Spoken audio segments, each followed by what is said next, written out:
Aalis na ako. Saan ka pupunta? Manlalalaki na ako.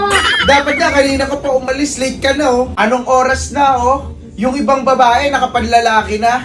Ikaw, Jinky, ngayon pa lang. Ano naman sa'yo ngayon kung ngayon pa lang ako aalis? At least ako, manlalalaki na ako. Ikaw nga dyan, maghapon ka pa rin nakahiga Napakabatugan mo talaga sa mga pambababae, no? Kaya walang mangyari sa buhay mo Hanggang dyan ka na lang talaga. Hindi ka aasenso sa ginagawa mo na yan, Jumboy. Anong oras ka babangon dyan, Jumboy? Kung ako, like na ako sa panlalalaki ko, ikaw, huli-huli ka na sa mga pambababae mo. Kaya wag mo akong sasabihan ng ganyan. Uy, hindi pupunta ngayon yung kabit ko dito sa bahay. Dito daw kami mag-aanuhan sa bahay. Ikaw yan, pag ano-ano mo na yan, ha? Pag walang nangyari sa inyo, popoksain talaga kita.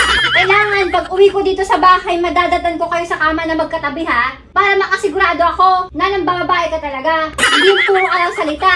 Pag hindi ko kayo nadatnan sa kama na magkatabi, popoksain talaga kita. Maniwala ka sa akin, wag mo akong pinagbobobola. Sawang-sawa na ako sa mga palusot mo, ha? Ginagawa mo akong tanga.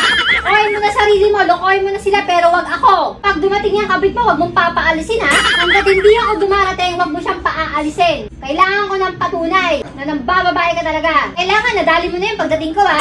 Matagal ko nang sinasabi sa'yo, Jumboy, ayoko nang niloloko ako. Ilan ang pupuntang kabit mo dito sa bahay? Isa lang.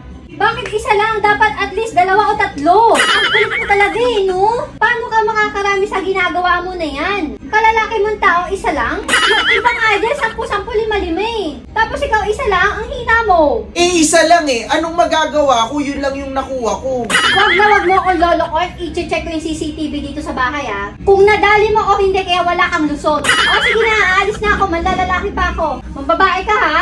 Sige, ingat ka. Sana makarami ka.